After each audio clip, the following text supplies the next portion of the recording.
Élections présidentielles et législatives en RCA, nous sommes en direct du mythique lycée Barthélemy Boganda.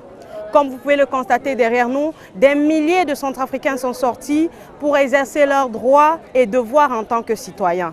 C'est ici même, dans ce lycée situé dans le 4e arrondissement de la ville de Bangui, que le président de la République, son Excellence le professeur Faustin Archange Touadéra, a procédé à l'élection du président de la République, mais aussi de celui d'un député. À l'heure où nous vous parlons, le cortège de la première dame, Madame Brigitte Touadéra, qui vient de s'en aller. Les Centrafricains ont décidé de choisir, si vous voulez, d'élire de façon démocratique leur président.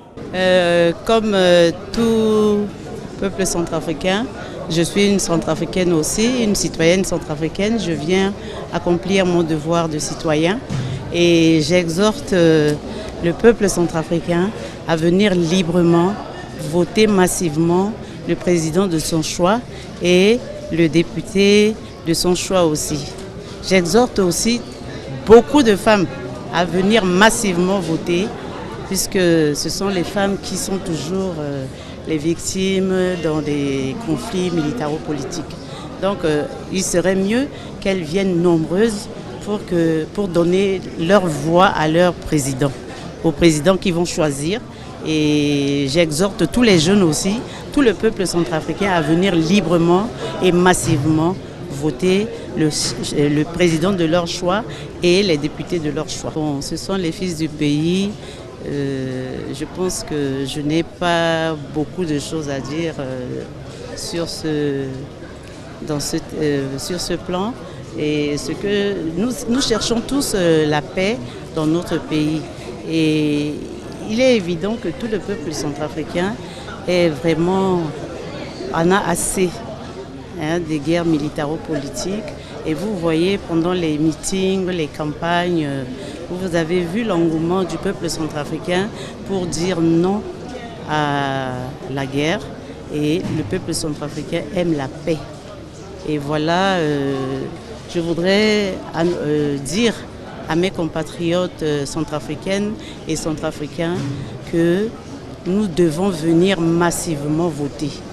Nous devons venir massivement voter si vraiment nous voulons la paix. Puisque c'est en votant librement et en choisissant le président en faisant un choix personnel, et je pense que nous aurons vaincu la guerre. Donc ce que je souhaiterais, c'est que nos frères qui ont pris les armes puissent penser à leurs compatriotes, surtout les jeunes qui ont un avenir hypothéqué. Donc nous voulons que ces jeunes aussi puissent avoir la chance d'épanouir et de travailler pour leur pays. Les armes ne nous amènent pas à la paix, et que les jeunes aussi, qu'ils sachent que les armes nous ont toujours porté beaucoup de malheurs dans ce pays, et les premières victimes, c'est eux. Donc il est grand temps qu'ils prennent conscience de ça et que leur avenir en vaut la peine. Il faut qu'ils travaillent dur aux côtés des chefs d'État qu'ils vont élire, et qu'ils puissent aussi manifester leur liberté d'expression et qu'ils n'aient pas peur de parler aussi. Et les jeunes aussi doivent travailler dans le processus de la paix. Et les femmes aussi, parce que les vieillards souffrent, les femmes souffrent, les jeunes aussi, ils n'ont pas la possibilité de s'exprimer, ils ont tellement été intoxiqués qu'il est grand temps que ça s'arrête. Nous suivons attentivement ce qui se passe au niveau de Bangui et aussi à travers tout le pays, avec l'équipe des Nations Unies qui sont déployées à travers tout le territoire national.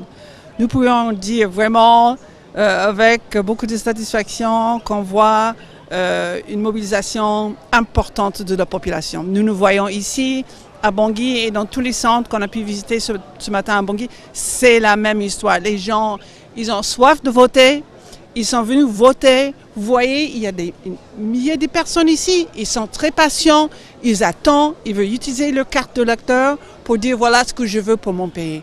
Et donc aujourd'hui, nous pouvons dire au nom du représentant spécial du secrétaire général que nous sommes très émus, nous sommes très fiers d'être associés à ce moment historique pour la République centrafricaine, et que ce soit Obo, donc, qui est dans le sud-est du pays, Birao dans le nord-est, Ndélé aussi, Bebarati, Bangassou, la population centrafricaine est présente avec leur carte électorale pour pouvoir voter. Nous voudrions remercier vraiment nos casques bleus. Nos casques bleus qui viennent de beaucoup de pays différents, qui sont là pour s'assurer de la sécurité de la population, pour la sécurisation des matériaux électoraux et vraiment font tout pour s'assurer qu'aujourd'hui les citoyens de ce pays vont pouvoir dire ce qu'ils veulent pour leur avenir. Les groupes armés alliés avec quelques acteurs de la classe politique, ils essaient de perturber les élections. Depuis une semaine, ils essaient de perturber. Nous avons perdu 3 casques bleus le 25 décembre.